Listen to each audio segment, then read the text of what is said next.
centre of the Leicester equaliser. El Khanous, how much room does he have here? El Khanous going for goal, and he finds it as well. What a turnaround here at the Tottenham Hotspur Stadium. 4 minutes, Leicester have soaked up so much pressure. Fatawi jinking feet to get beyond his man, and the header from Jamie Vardy makes it 2. Wood should score. Wood Cannocott. Yes! Yes! Anthony Cannocott has done it. Tielemans lining one up. What a goal! What a brilliant goal by Yuri Tielemans. And the Leicester City fans go absolutely potty. The ball in behind Damian Vardy. It's 11.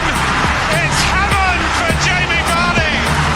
Hold the back page. Hold the front page. A Leicester player has smashed the record.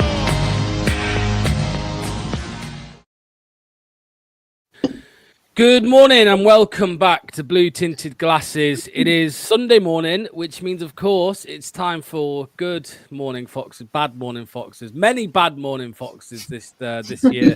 Hopefully there's a lot more good ones next season. Of course, I am joined by a great panel, as always, on a Sunday morning. And Neil, how you doing today, mate? I'm good. Morning to everyone. Morning to the panel. I hope you're all good. Lovely stuff. Kate, how are you doing today? Yeah, I'm good, thank you. Good to see you guys. The sun is shining. Good. It's not on Leicester at the moment, but the sun is shining. It's shining in Leicester City, I'll tell you that for sure. It's shining in Leicester City. It's about the only thing shining in Leicester City, actually. Manny, how are you, mate? Recovering after a great fight last night, but not me. I didn't have a say. Wasn't me.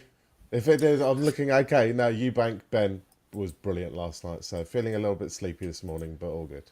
Yeah, Manny's fight is on this stream, depending on what topics we talk about today, I think. When we start getting into Russell Martin, the gloves are off. I've just seen a brilliant tweet by Simon Jordan talking about the fight last night. He said, Conor Benn has said, "I'm devastated about losing this fight. I need to go to an empty room to gather my thoughts for a while. Daniel Levy has given him the keys to the Spurs trophy room."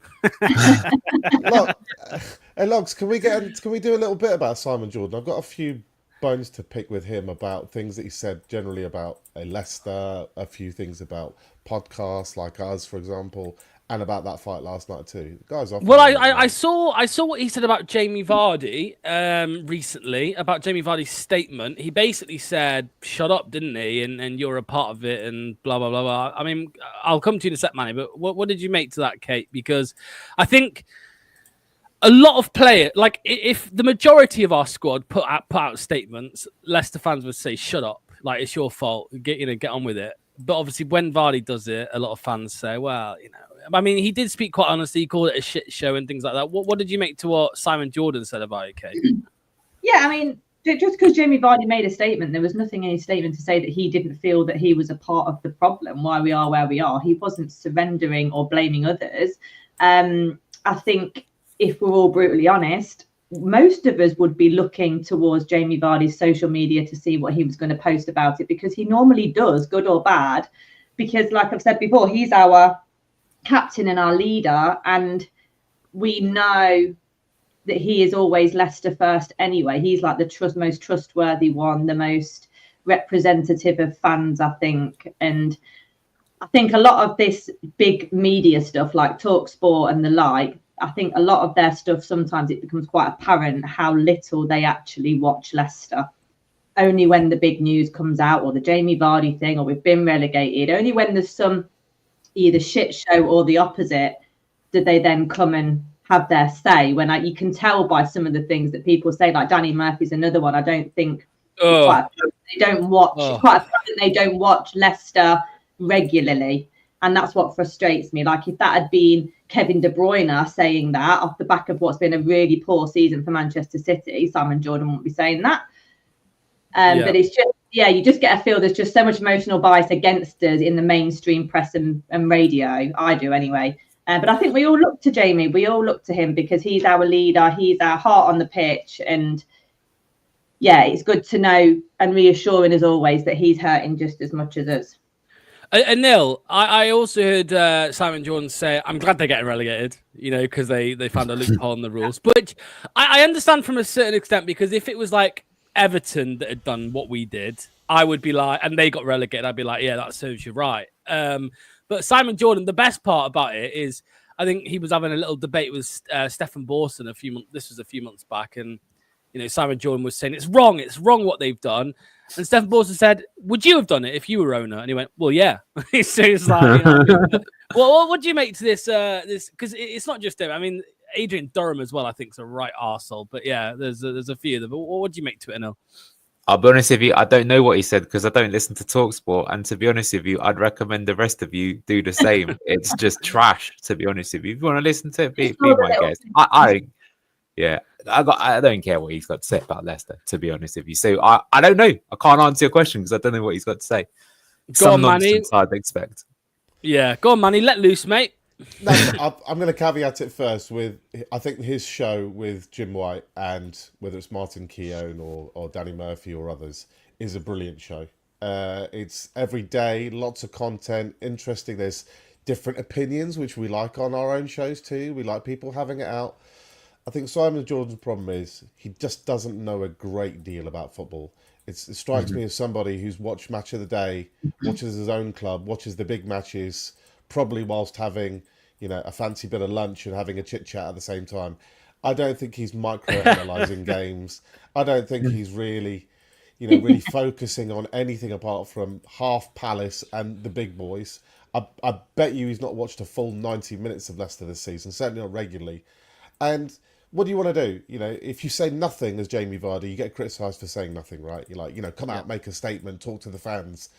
If you make a statement, whatever you say will be spun to, fit your own personal agenda or narrative, which is, I'm Simon Jordan, I'm smarter than everybody else, I'm going to take the contrarian position just to try and make you look a little bit sillier than I. And just for the record, for those of you who don't remember, Simon Jordan was a very successful young businessman, brilliant. But when he was a football chairman, he employed Trevor Francis. He bought Adi Akinbayi off us after he'd failed for 2.2 million quid. He also employed Steve Bruce and Ian Dowie. He spent one season in the Premier League through his 10 years of being manager of the club, and he had to let the club go for free. That club's now worth £500 million. Now, he did have a bit of a cash flow problem at the time, but, mate, you're a brilliant talker. I agree with you on so many things. But when it comes to football, or certainly Leicester City... Someone said rent-a-gob. He's a rent-a-gob. There's many of them on the radios. We've got one over here as well, actually. Joking. Well, I'll tell you what's been on my mind the last 12 hours or so. And that is that funny Mick McCarthy meme where he says it can't get any worse. It can. Because once relegation was confirmed, I think a lot of people thought, wow, that's it. It's rock bottom. But a nil. The Jamie Vardy farewell tour started off, well, absolutely atrociously yesterday. Missing a penalty to get his 199th Leicester goal. This is just it's just a shit, like he said, it's just a shit show of a season. There is literally nothing we can be happy about. I mean, you saw Bobby Reed come off injured. Jordan Ayew came on while Jerry Monger sat there on the bench. I mean, I know he got 10 minutes at the end, but yesterday was just like the epitome of how our season's been, mate. It's much worse than that, unfortunately. Just like Mick McCarthy said, it can get worse. It was, for me, thoroughly depressing. And I'll go through the reasons. I've taken some notes here. And I think a lot of people got to get used to it. I think Manny and Kate, they're like me. They've seen the bad times for Leicester. And unfortunately, we are coming into a hard downward spiral. So 9 years ago, when we won the Premier League, Wolves were in the Championship. Yesterday, what was so thoroughly depressing is that we're going to the Championship. They're staying up comfortably. We couldn't lay a glove on Wolves other than Jamie Vardy, quite frankly, diving to win a penalty. I don't think it was ever a penalty. Him missing that penalty was also really depressing. I think sadly sort of shows you where he's at. Lack of confidence, hasn't got it anymore to play at the top level. Tamely struck penalty kind of sums up our season. And I think the big thing is that the gap. So like I say, this was a team who was it maybe 15, 16 games ago We were 3 points ahead of them, maybe even 6 points ahead of them when they come to the King Power. Look at the gap now. They've won 6 in a row. We've got 4 points since that time. They're comfortably better than us. And unfortunately, any player who is good in our team is either on the decline, like Vardy, they're going to leave, or they haven't got much time left in them. So it's going to be years to build a competitive squad again, if we can even do that. I'm not convinced it's even possible. So you really got to get into it. Unfortunately for me, I get serious vibes of a bit like when Martin O'Neill left Leicester. The team was really good, got to cup finals, playing in Europe. Then we had Peter Taylor came in, a little bit of initial success, and then it declined very steeply, went to the Championship, been in the Championship for a long time.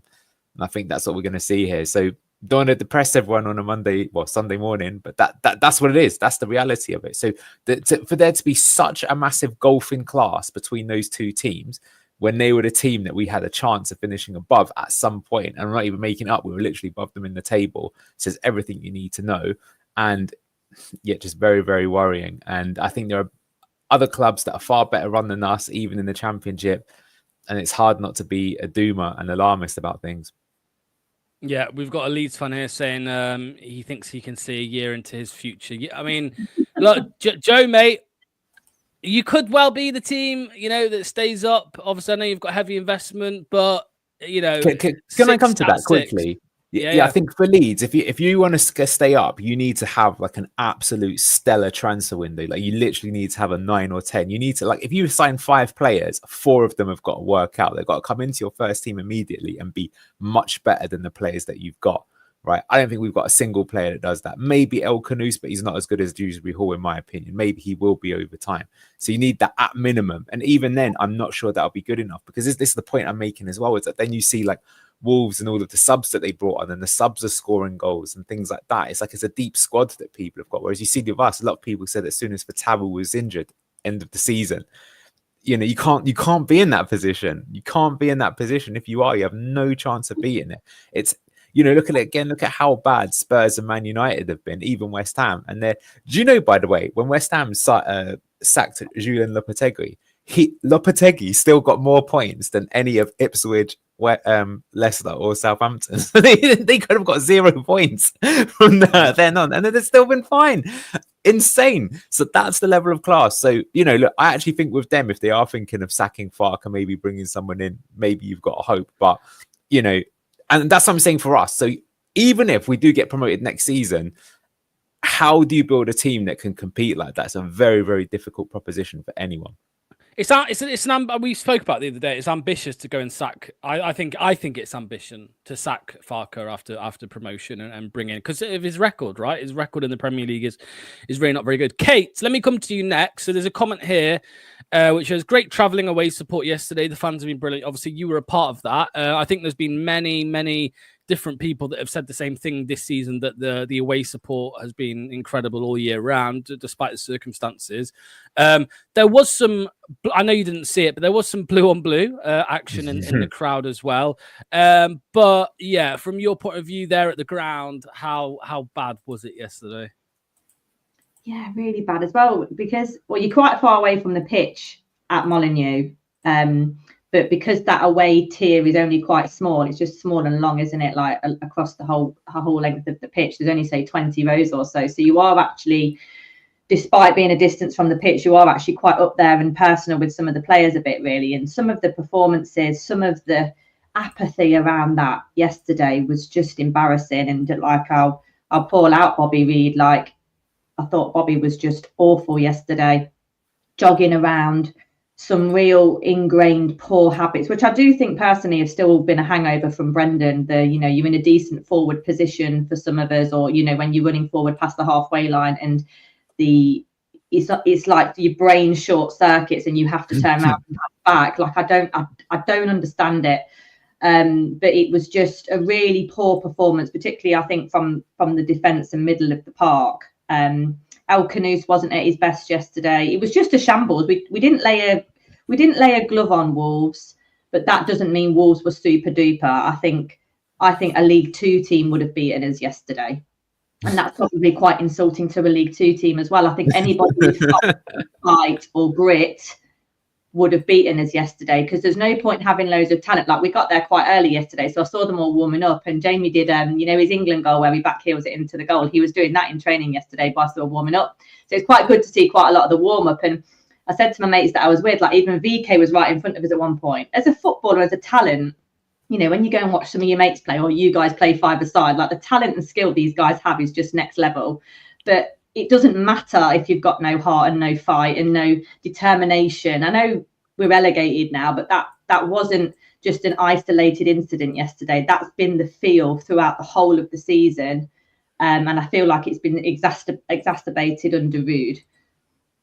Yeah, I mean, Manny, we've been talking and speculating about maybe how when relegation is confirmed, obviously the pressure's off. We might win a couple games, we might score a few goals, whatever. But I was saying to Neil last night, it does seem like it's gone the other way just off yesterday, and that now the effort, if it was at 70% before, now it's at 50. Like, it's dropped a level. And yesterday, I mean, Kate mentioned Bilal, one of the players of the season, especially in the second half.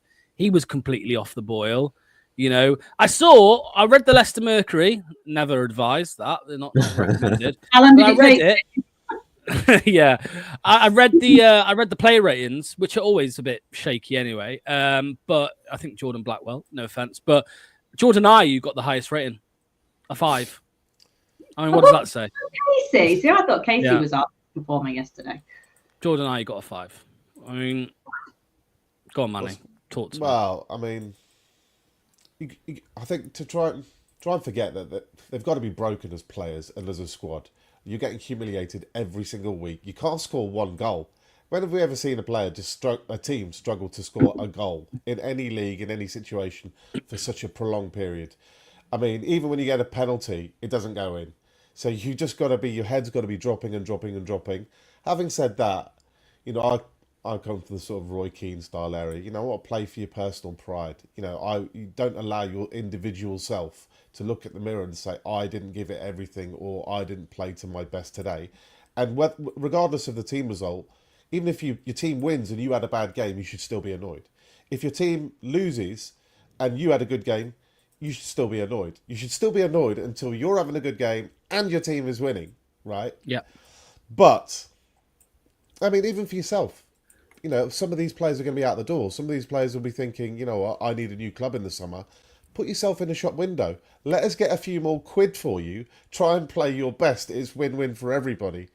But, I mean, I think if we're expecting suddenly the fact that we've got relegated to make a real difference in the fact that our team is just not good enough and has not been good enough, and Ruud continues to pick some of the worst elements of our team. McAteer played 2 games ago, played pretty well against Brighton. Whether he was injured or got dropped for the subsequent game, and today he's on the bench again.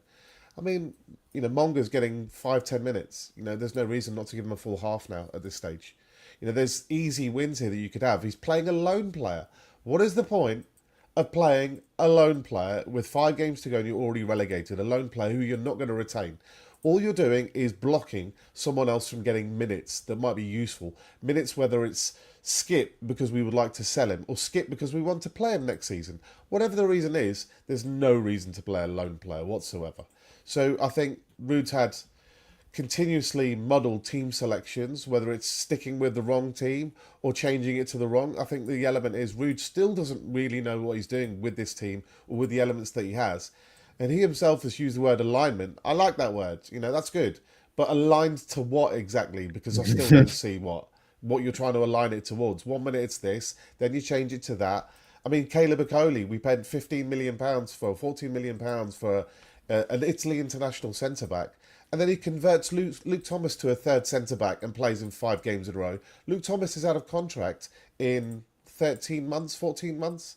And I don't think we'll be giving him a new contract. So what is your point of doing this? I just think so many question marks. Come back to Ruud and Cooper before. Look, we've given it to both of them. But stop giving us reasons to question you. It's just, it doesn't make any logical sense to anybody apart from you guys. Anil, let's address this. I know we spoke about it yesterday, but let's get everyone's thoughts on this. This was literally 4 hours before the game, and we've seen it all week. Shape the future. All week, over the last couple of weeks, Rude's been talking a lot in his press conferences about what Manny said about are we aligned? Are him and the board aligned? But also the future of the club. And he's been hinting at the youngsters in that and players that maybe want to be here next season. The problem, though, Anil, is, as Manny just mentioned, as we spoke about yesterday so many times, you're playing 32-year-olds. You're playing a lone player that's not going to be here after the season's finished, and who will not be signing, who will not be signing on. Where is the shape the future in that? I honestly don't understand it. At least when we were playing 5 at the back, you could probably say, well, we're just trying not to get smacked. But what is he doing? You're playing a lone player and 32-year-olds when you've spent the last 2 weeks talking about the future. Maybe what he's referring to, the fact that he's not going to be here, so he's trying to shape it so that he's got the sack, so he's taken out of the club. The club is so fundamentally broken. Also, post-match, he was doing an interview and he says he hasn't spoken to the club management about his future. That's what we should really be getting to. That's absolutely ridiculous. How can that not be the case? And I think it says everything, that what's the club's actual response to getting relegated? We've confirmed our place in the Championship, not even an apology or trying to explain what's gone wrong. Then they wheel out the Vardy news, which I think they've only done. The full cynic in me is just so they can boost attendance between now and the end of the season. So everyone, because I don't know about you, got so many messages of fans going, "Oh, you going to this game? You going to that game to see his last send off?" That's what it's been done. I've just seen an Ipswich ticket go for £1,000 on social media to see Vardy. There you go. So, I mean, look, I understand why people want to do that. But like I say, I know how this club operates. I'm telling you, I think that's what it's there for. It's for pure cynicism, right? Rude should have been the first one to go, or a decision should have been made. And then if he is going to stay, then that's garbage, right? Then you've got to be, you would expect to say, okay, no one cares about us, the result. Put the team that's going to be the team that lines up next season. As Manny just said, if you're playing literally a lone player who will not be here next season, what are you shaping? Do you even know what that word means? So, like I say, club is just fundamentally busted on every level. And, maybe we can talk about it later, but I think, there are proactive things they could and should be doing. Like, for me, they should get rid of Van Nistelrooy, give it to Andy King till the end of the season. No one's going to have a go at him what the results are. Play whatever he wants. Play fucking Wout Faes as centre forward if you want. Do whatever, right? Just because we need to have some sort of hope. There's no hope at the moment, and it's so bad that you thought, as you said, we thought because we got relegated, at least maybe now the pressure would be off. We'd see an improved performance. Maybe the result would be different. But that's a really bad performance yesterday as well.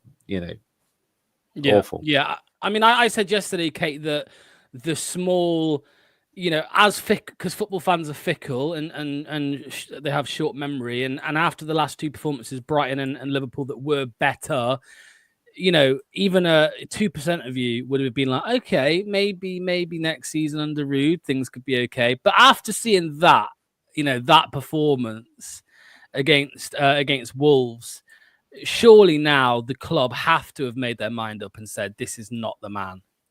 Yeah, I mean, I don't really know what they're doing there. I was done about 7 or 8 games ago, to be honest, wholeheartedly done, not 98%. I was done. A manager that can't get that team to score when the previous 13 games under the previous manager, who didn't do things great because he ended up getting sacked, but he was at least getting us to score. I don't really know what's going on there. It can only be really financial reasons, perhaps, why we've not acted. But then are we then putting ourselves in the same position where that tail wags the dog? Make the best decision for the club. And the best decision for the club at the minute, I think, is to get rid of Rude, because he's sucking the soul out. Game by game, he is sucking the soul out. Like he said yesterday, he asked the team to put in a performance for the rest of the season for a legend in his last 5 games.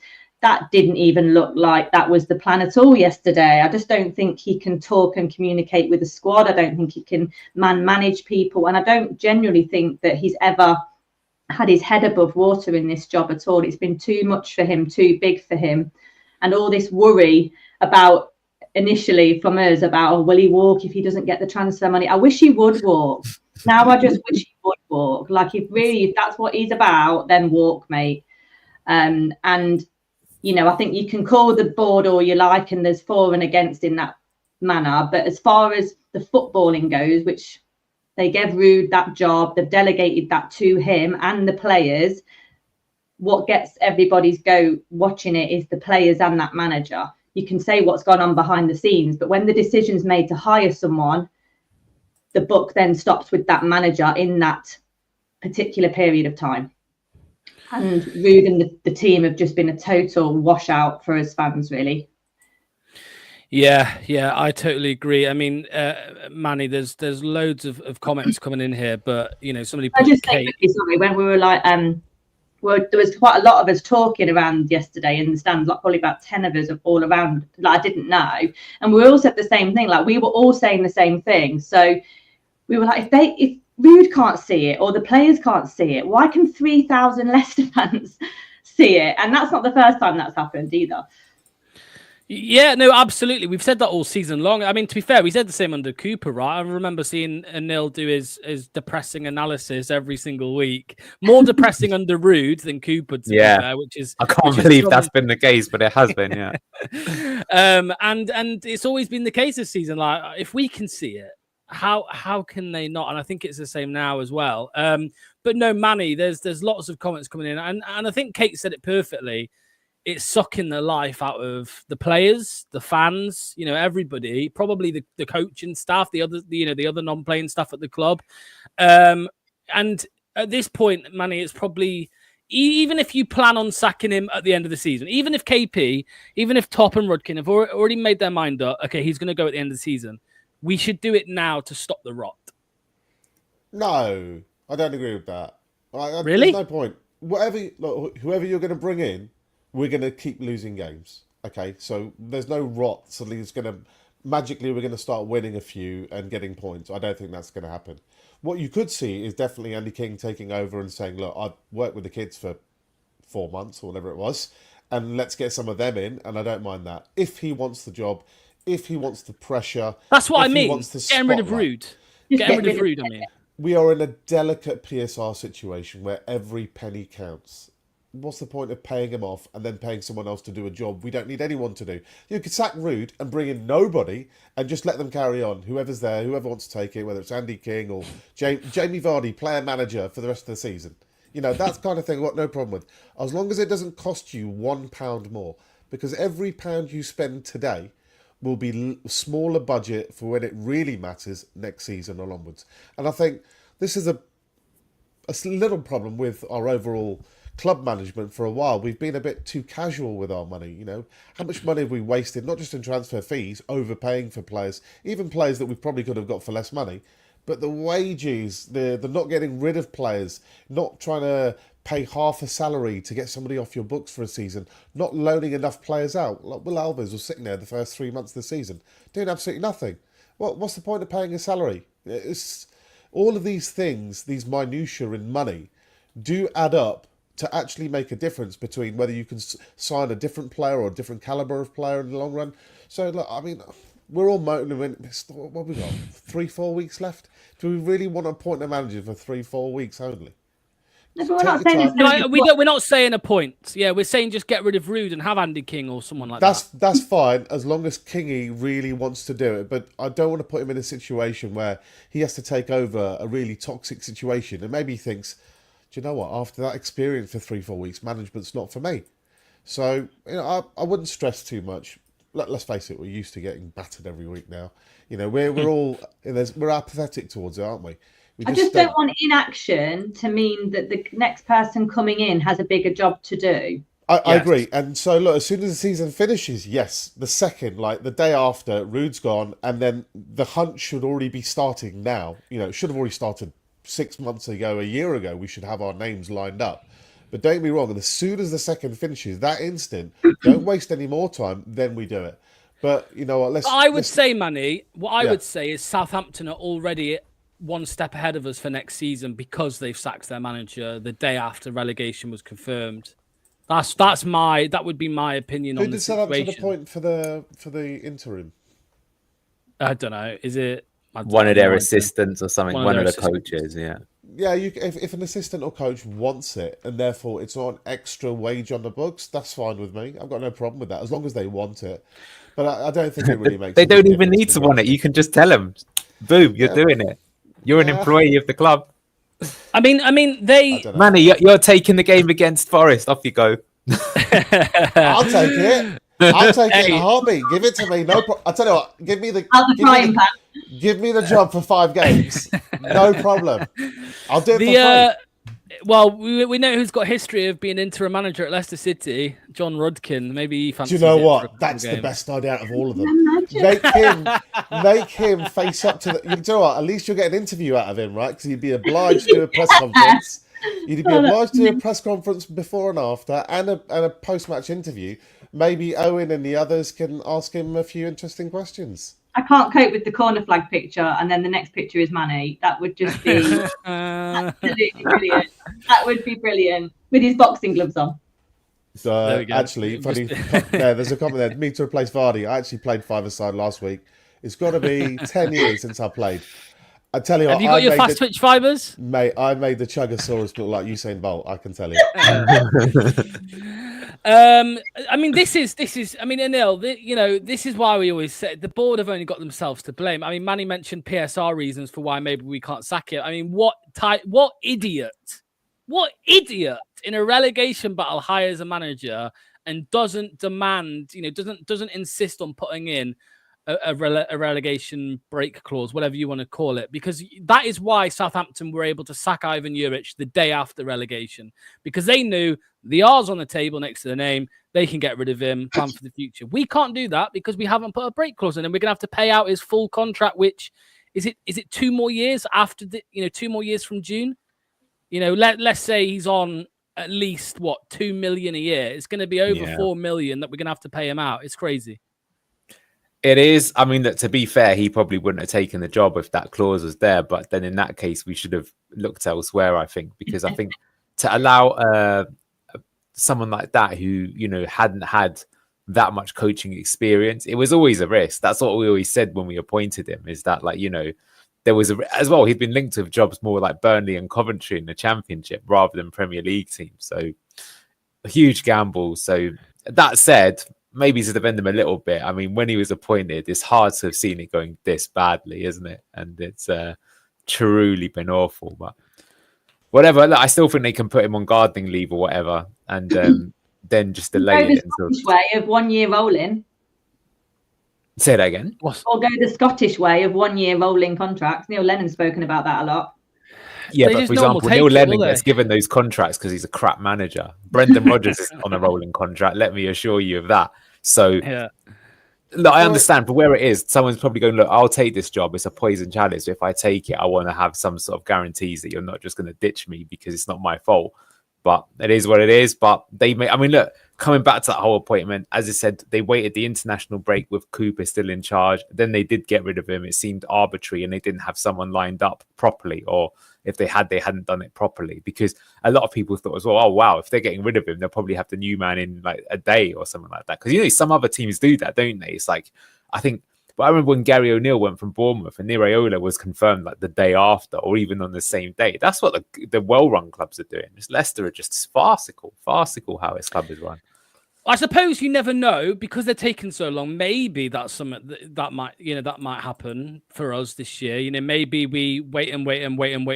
They announce Rude's gone, and then the following day we've got a new man, which will probably end up being Russell Martin. I mean, that's the.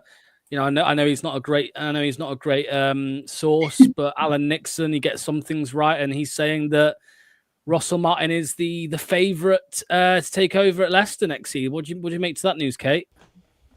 I mean, he's really attractive. Yeah, you like Mr. Martin, don't you? Oh, his hair. The L'Oreal. Because unless you'd. Stop how it. How dare you sexualise sports? Ooh la la. That's terrible. Yeah, I mean, it's not inspiring, is it? Especially what happened with him at Southampton. I would much rather back somebody who's done really well in the lower leagues, that is a young aspiring manager, than someone who's already been disproven, because it's just the same old merry-go-round, isn't it? The Sam Allardyce and those kind of people and Alan Pardew have now moved on and retired, and we seem to have a new merry-go-round. And I'd just like to see us go a little bit left field with some more thought, like you guys always talk about what strategy and tactics we want to see going forward, and get a manager that suits that, not necessarily a name. We went for a name with Rude. I do think that to a point. So yeah, Russell Martin doesn't inspire me. But he did a good job getting them up, didn't he? Didn't they go 26 games unbeaten last year in the Championship? Like, you have to hire people for the job that you need them to do. Hey, Kate, have you been on Space Cake this morning? No, why? Have you, because did I just hear you say you wanted like a young, progressive, dare I say, manager from, that could lead this club forward? I thought you were in the 4-4-2. Oh, don't need to get on that. Change the record. Go and get some sleep. Well, just checking.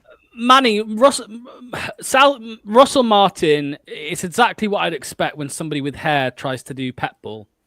It's just not made for them. You need the ball.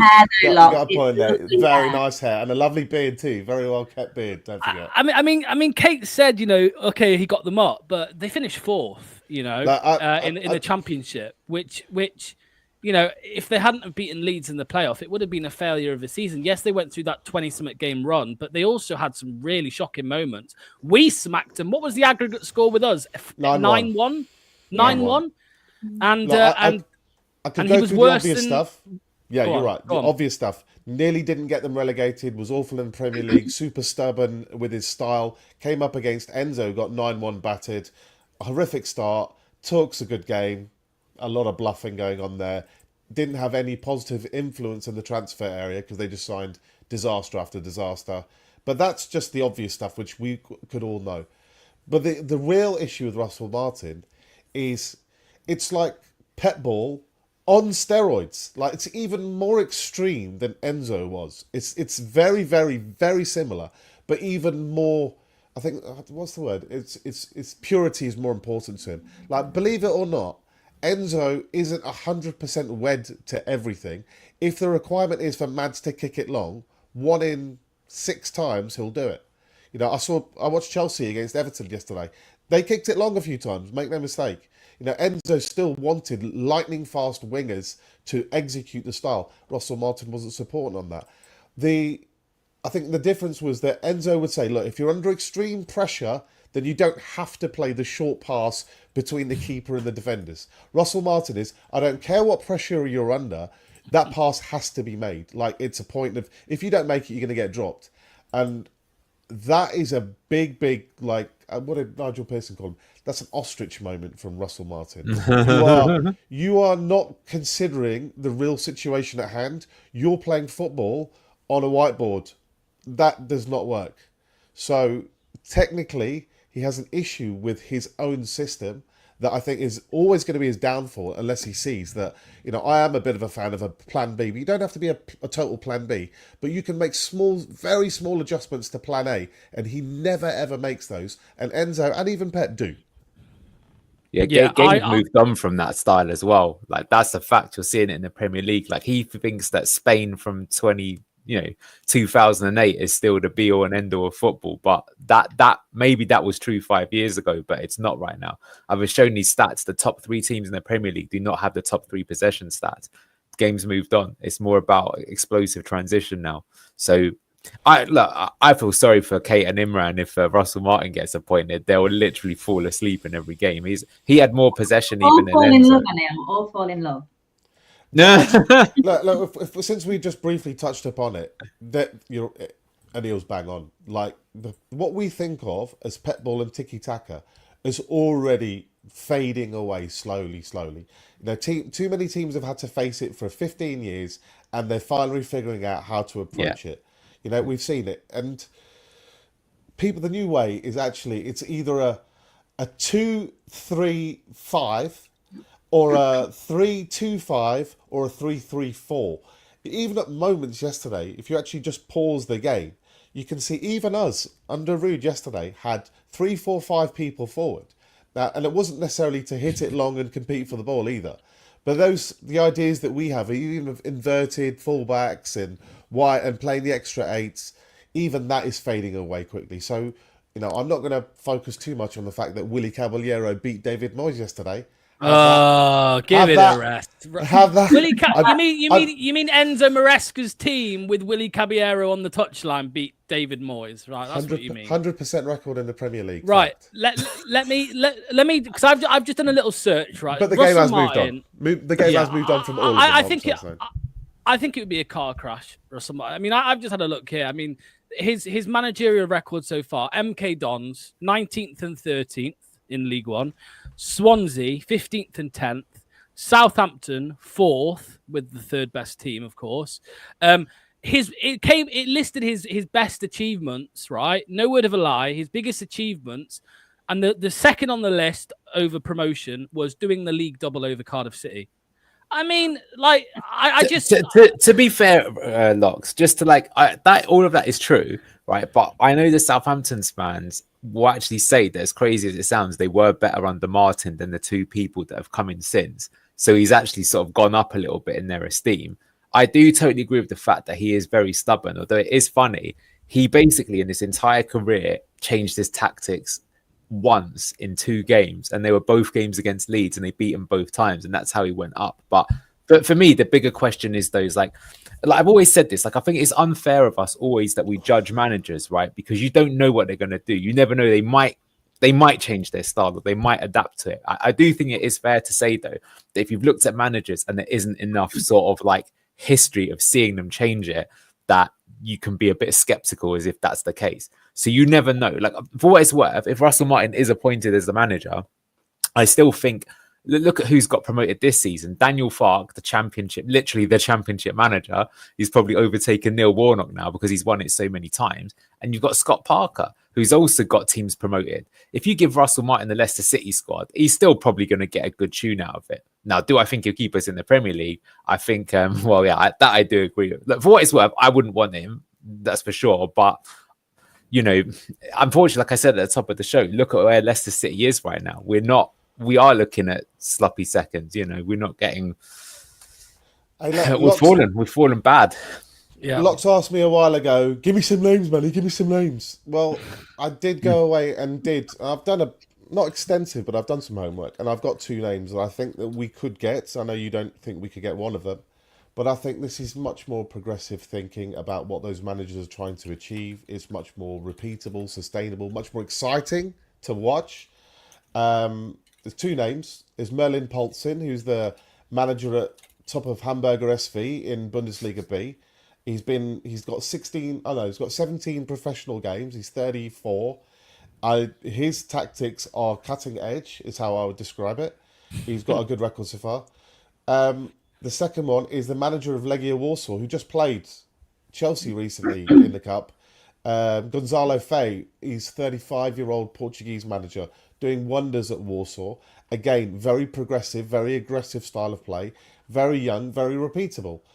These names are, they're a little bit out of the box, but not the merry-go-round. Why do we say Martin or Farke? Are just more and more miserable, boring names that we know that aren't exciting. Can we have some balls? Can we actually appoint with someone who might be able to excite us again? Because all these names bore the shit out of me. I've just seen Sky Sports have just put breaking news that Carlo Ancelotti is about to become Brazil manager. Maybe his son's on the market, Davide Ancelotti. We've been linked with him, but no, it's one of them risky things. I think. What was I going to say? I was going to say, Kate, that there was a comment in the chat. Daniel Farke. I mean, would you like to see a manager that's maybe proven in the Championship, Kate, that's done it before, or would you rather go left field and maybe go for an unknown? The unknown went really well for us last time. I don't know, to be honest. I couldn't decide. There's an argument for having the experience there because the Championship is such a different task to the Premier League, but then is that a bit restrictive if you do go up, because the likelihood is that same manager will fail, like you could say with Farke, for example. or do you go for someone who's just untried, untested across the board with this sort of level of football, that it would be fearless and unbiased in their approach? I don't know. There's fors and against, isn't there, really? There's fors and against. I just want somebody who seems to be unafraid to make big decisions and have a proper strategy and ability to get the best out of the personnel that we've got, because we haven't had that for a year. Yeah. Well, we're going to be roaming around the same market as Southampton, aren't we, this summer? I mean, we're linked with the same names, and Danny Roll's one of them. But I think he's the one that most fans are asking for. But yeah, we'll have to wait and see. The last thing I want to talk about today, and I feel a WWE tag team match coming along here, is this comment here. Now, of course, just to clarify, there is no reputable sources talking about this, but me and Anil did mention something yesterday about the club apparently are seeking investment one way or another, whether that's, who knows, for a minority stake, to sell the club, we just don't know. But what do you think, Anil? Do you think there's a chance that KP are looking at maybe exit routes out of the club? I've always said that there's no smoke without fire, and this smoke has been going around for quite a few years. There were rumours of Top contacting Daniel Levy from Spurs to help him find a buyer. I think there is some real truth to this, because I called this out quite a few times. If you look at the level of investment that Leicester have put into the actual playing squad over the last 4 or 5 seasons, it's markedly less than many other teams in the division. Like, I don't know about you, but the season we got relegated, Forest came up and they were spunking so much cash. I was like, this is ridiculous. Like, Leicester, who've won the Premier League, have never spent this much money in a transfer window. What's going on? Something's up. And then I thought, okay, this maybe is just like a mad Greek guy's come in. He's the one that's doing it, no one else. But then look at all these other teams that are spending money. You look at the sums that Bournemouth, Crystal Palace, Fulham, the type of players they were signing and the amount that they were signing them for. And Leicester were not doing that. And that's one of the big reasons we got relegated, is all of a sudden we stopped doing that. Teams like Fulham were getting João Palhinha. Forest got Ibrahim Sangare. So what was there? That, to me, they always felt like there was something going on behind the scenes. And, you'd probably say, well, if you're looking to sell, you're going to invest in the club, but you probably wouldn't go for a crazy amount because you're looking to maybe do it. So that is always a possibility. Or perhaps they are just struggling with the finances of the Premier League, which have gone up a level. Let's call it right. Like I say, all those clubs spending that amount of money. And so therefore they realize that they need to get a minority stake in to give them some additional investment and some additional firepower, help them make the commercial deals. I'd actually prefer if the second one, like, despite the fact that I think that right now there are 2 clowns running the club, we've said that we'd rather have Leicester City be successful with King Power because of the memories that they've given us, rather than bring in some new owners. But I think there's something happening. And I would go as far as saying as well, look at the current situation that we're seeing. The fact that we've been relegated, that there's very little communication coming from the club. What's it all about? It feels like there's some sort of bigger narrative being played out in the background. Where we'll see the outcome of that, I don't know. But I think we will see some action on that in some goes. But I think it'll probably be minority stake. I mean, the thing that I heard is there was some other Thai billionaire that's potentially coming in. I could see something like that. I think it's necessary though. Look at what Leeds did. They did the minority investment, didn't they, as well, with the Red Bull and things like that. It gives you the additional finances. Because I think without that, as I've said to you, the big problem is that even if we get promoted next season, how would you make a squad, not just the first team, a squad that's capable of staying in the Premier League? And the answer is the next time you come up, is you're going to have to do minimum what Ipswich did and spend 150 million, if not more. And I just don't think King Power have never done that. Even this summer, as crazy as it sounds, is the most amount of money that they ever spent. And it was still the smallest amount of any of the teams in the Premier League. So they need to get that money from somewhere. Kate and Manny, but I'll come to you first, Kate. I mean, you probably saw it. I put the video in the group chat the other day, but it was Jordan from the Big Strong Leicester Boys podcast, who it does have connections, I would say. He works in the media, I think. He does bits for Sky and TalkSport.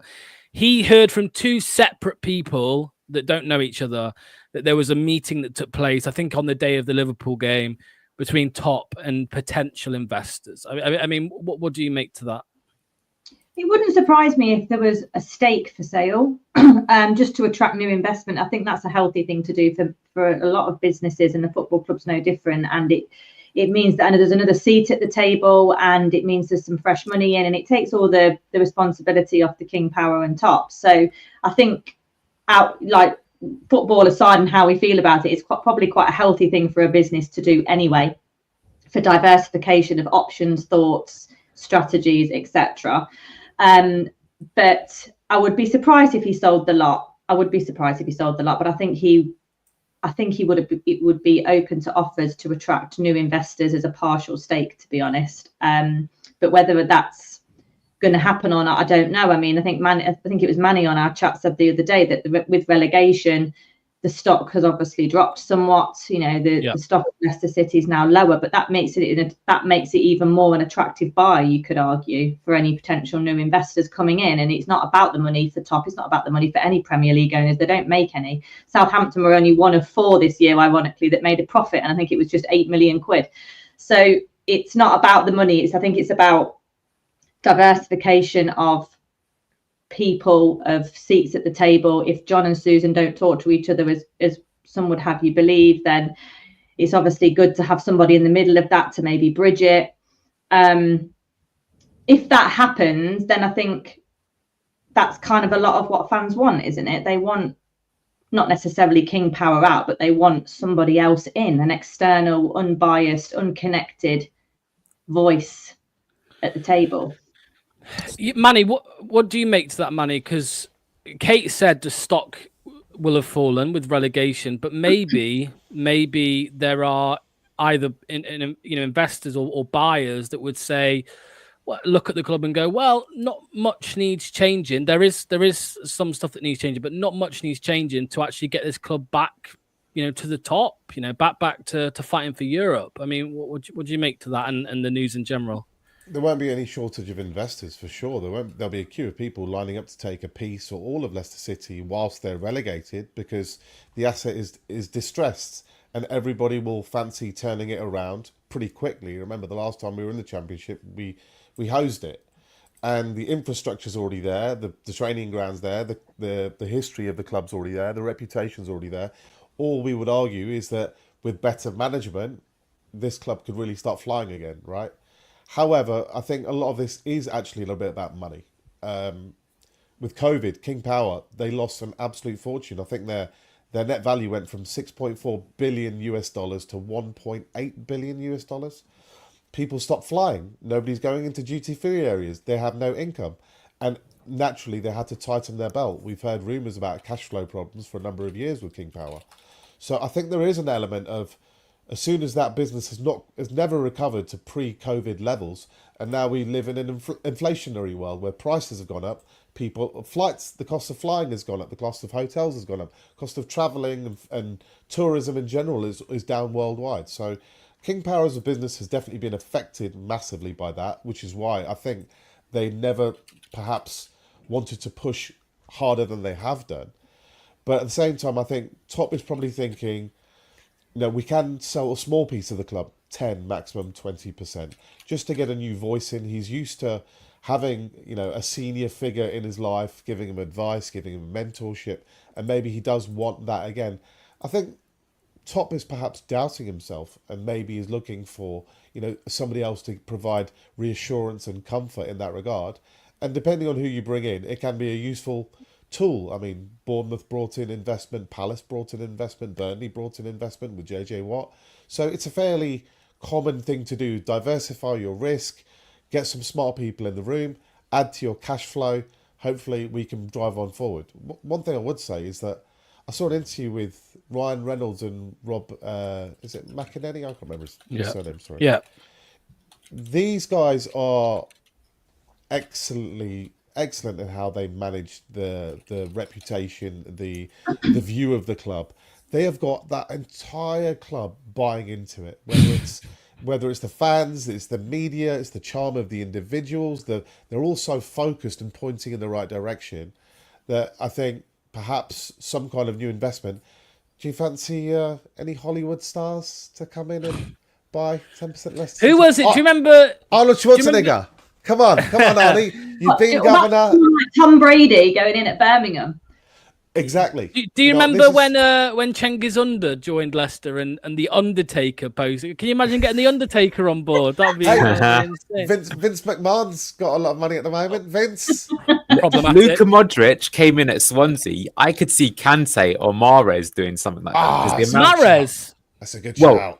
I would actually say more Kante because Kante's deal is absolutely ludicrous. He's getting paid over 100 million a season. He's already been there like 2 years. So it's like he could invest 100 million, which is, serious money. It could be Mahrez even, something like that. So A consortium of former Leicester legends, the champions, the team that won the title, plus any of the wealthy ones afterwards, they all come together. Everyone sticks in 5 million quid into a pot. Buy yourself 20% of Leicester City and come and help us out. The thing is, Manny, that does sound good, but actually, the thing is, I'm not sure those guys would be smart enough to figure out. Because no, you are right. Like the thing is that, to be fair, like with the American owners that are coming in, the thing is, though, is that they are getting results, right? Like you look at Wrexham, you look at Birmingham, you look at Bournemouth's new owner's done an amazing job, in my opinion. He goes totally under the radar for what he's done with them, and he takes some ballsy moves. Like Gary O'Neill kept them up, and he's like, "Yeah, I know he's kept us up, but we need to get an actual good manager, not Gary O'Neill. So I'm bringing in Iraola." And look, Wolves did the same thing. They realised that when you actually have someone who's good and not just a UK darling.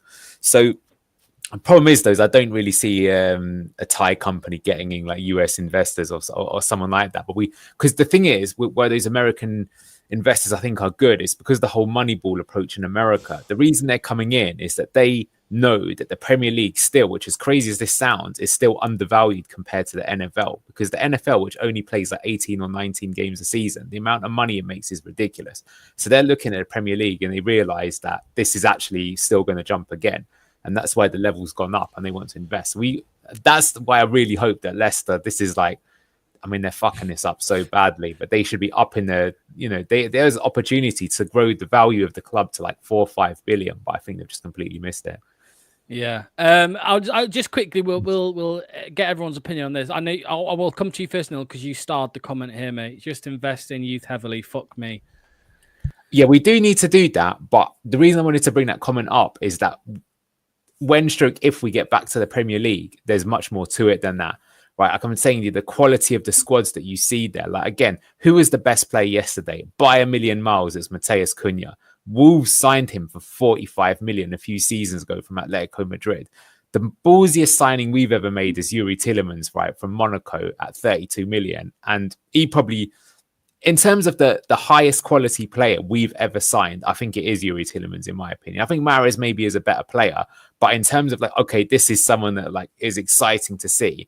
And maybe Kate, you were at that first game he played under Puel at Spurs. And honestly, after about 3 minutes, I was like, Jesus Christ, this guy's amazing. Like, I don't know if you saw, he almost scored from like the corner flag of his left foot. I was like, holy crap. There is just levels in this game, right? Yeah. That's what we need to do when we come back up. So we need to have not only the youth, but we need to combine it with like minimum 4 to 5 of that quality of signings, which is why I think we need the investment. So I think there's a lot more to it than that. We need, like what every good Indian knows, you need a good eye for a bargain. That's what Leicester City were brilliant at bargain hunters, right? Absolutely brilliant. How many bargains do we find out there? And as much as Forest have spent 150 million quid, Hudson-Odoi cost 3 million quid, Alanga cost 15 million quid, Murillo cost 9 million quid, Milenkovic cost 17 million quid. You notice all these numbers are well within our range, but we decide to spend more than that on Oliver Skip. So you just can't. You can. It doesn't have to be. I mean, I agree with the Neil. There's the bingo. Those There's the bingo card. Full house on their bingo card. Yeah. I agree. You do need that. Those moments of quality. Your Tielemans, your Fofana, your absolute. This guy's a Rolls Royce of a player. We need that amongst it. But those little bargain players that you can find out there, we won a title off a team of bargain players, right? So it's just, we had a brilliant strike rate of finding those bargains. We would find somebody out of nowhere that even someone like Marcin Vasilevsky, now he was never a first team player, but when he came in, he always did a solid job for us and he cost next to nothing. Christian Fuchs was a free transfer. Nowadays our free transfers are Bobby Cordova-Reid. It's a big difference in quality. Different position, I know, but You've got to have that person who can say, this person is worth the money, this person is not worth the money, avoid. And it comes back down to that football acumen, which is what we've been missing. Go on, Kate. Finish us off, mate, with the talk about youngsters, investing in the youth and all of that, because I think that's what a lot of people are saying at the moment. We've had too many OAPs. I think a lot of Leicester fans now with the relegation want more focus on the youth, especially with Seagrave. Yeah, there's going to always be a time lag for Seagrave to produce. It doesn't happen overnight, and I don't think it happens in a year or two either. But I think with there's typical players that you can think of at the minute, like Alves, even like Casey's come through, but it's took a while for Casey to come through, hasn't it? But Alves, Evans, Ben Nelson, Sammy Braybrook, like, we haven't taken a risk with them and taken a punt with them to try them in the first team. It's all right giving them this token, you can train with them for a week, like it's some treat, like you take your kid to work day. Like, that's just ridiculous to me.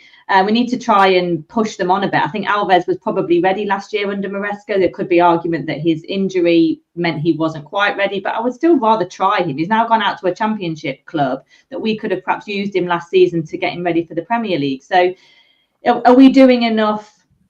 We're obviously doing enough to produce good players at that sort of youngster level, but what's happening then to make them walk the bridge over to the seniors? Who's in charge of that? Who's sort of joining those dots to develop them and pull them through? Otherwise they stagnate. So I would love to see more youngsters come through, but like Manny says, I'd love to see the recruitment team go for those youngsters and rough diamonds that we've found before, that we're prepared to pay. What bothers me most is we're prepared to pay to take a risk on a player that we don't know, like Oliver Skipp. And Oliver Skipp, it's not his fault he was 23 million quid. It's not his fault at all. But why do we take that kind of risk and not take the same kind of risk with youth that cost you nothing? Yeah. Don't understand. You are bang on. Do you remember Ben Nelson? Ben Nelson played. Sorry, can you repeat that, Manny? Can you repeat that? I'm what? I'm bang on. You are bang on, right, Kate? She's like that. Look, Ben Nelson played under Enzo. How many? 5-10 games where, a few where he was coming on in cups. He was over Cody. He was ahead of Cody in the pecking order with Enzo. So why does he then go down to loan to Oxford, and then Vestergaard gets a three-year deal, and Cody's now back in the team? I mean, surely Nelson should have been the one to come through, and the other two take a backward step. It's again, I think Kate's right. Sometimes the answers are even within your own squad, but you can't see them. You just can't see their ability. That's why Calvin Bassey buggered off, because nobody could see that he was a Premier League quality player. He got frustrated and he found his way another route. Sometimes it cannot be any worse than what we've been seeing. It just cannot be worse. It cannot be, because even if you get beaten by more goals, it can. But the crowd will say they're a bunch of kids. It's not their fault. So actually, it's less toxic. So, I think we've all been screaming, why is Bobby Cordova-Reid getting a start right now over Monga or Jake Evans or any of the other youth? What difference does it make? That IU sub was ridiculous. Ridiculous. Was it booed, Kate? Was there boos in the ground? I think I just booed and said a few other words. You booed? Kate booed? Wow. Well, that's it then. There's no coming back for Rude now if Kate because I felt bad for IU. Like, it's not his fault, is it? But he's not a winger. Yeah. He's not a winger. Yeah. I mean, talking to Ben Nelson, he scored a goal yesterday and he won man of the match as well for Oxford. And, you were sharing comments from Oxford fans last night, Anil. I saw comments myself saying, they were hyping him up a bit, but they were saying Stones-esque when Stones was kind of young and he looked like him. And there were a few Oxford fans that said, they swear Ben Nelson will be around the England squad at some point in his career. So I think he's definitely one for next season. Although knowing the Leicester way, we sell him next season in the summer. That would be very Leicester to go and sell him. But yeah, just to quickly say on Rude there, like to say that Rude was going to look to the future now, that was a lie. So when he says he hasn't spoken to the board or that he was promised zero in the transfer window, I'm sorry, but I think there's a lot of untruth in that statement as well. I don't trust what he said. It is self-preservation massively. He said himself, though, in January, or when he first joined, in December, he did say that there will be funds available. He just didn't say how much, obviously. So maybe 3 million worth. And of here's funds your first bit of pocket money, and what are you going to spend it on? Are you going to spend it on Koulibaly, and then you're not going to play him? Oh yeah, you're really ones, aren't you? Yeah, we'll give you another load of pocket money. Yeah, it doesn't make any sense to me. Look, even if Ruud let's say Ruud wants the job for next year, right? So as far as I could tell, that these last 6 games he's in the shop window for his own job, right? What he's been doing for 4 months has stanked the place out. Why does he just keep... I saw yesterday, I'm looking at the pitch, 1 minute it's called overread, next minute it's RU. It's like, we actually made a tiny bit of progress against Brighton. We actually had Mavididi and McAteer playing. We actually had fast twitch fibres and some youth. And we actually looked quite potent. Bingo! And then all of a sudden, we're back to what we were doing 3 months ago that stank the place out. Shock horror, it stinks the place out again. There's been no learning, no development, no real understanding of what was wrong. That's why he's not been able to fix it, because he doesn't know what's wrong in the first place. Yeah. That's why he's saying the same old stuff. Yeah. Time to bang go. on. Absolutely. Oh, well, there we go. It's just over an hour now. So thank you to the literally 200 people nearly that have been with us throughout the whole stream at 9:30 on a Sunday morning. Great showing from you guys.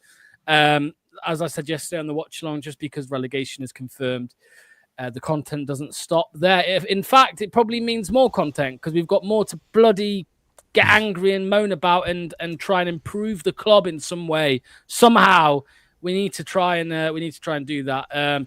Final couple comments. It's time to go, Scott says. Cheers to you, Greg. Lots of great comments today. Scott, Rudkin will probably give Ruud another 3-year deal.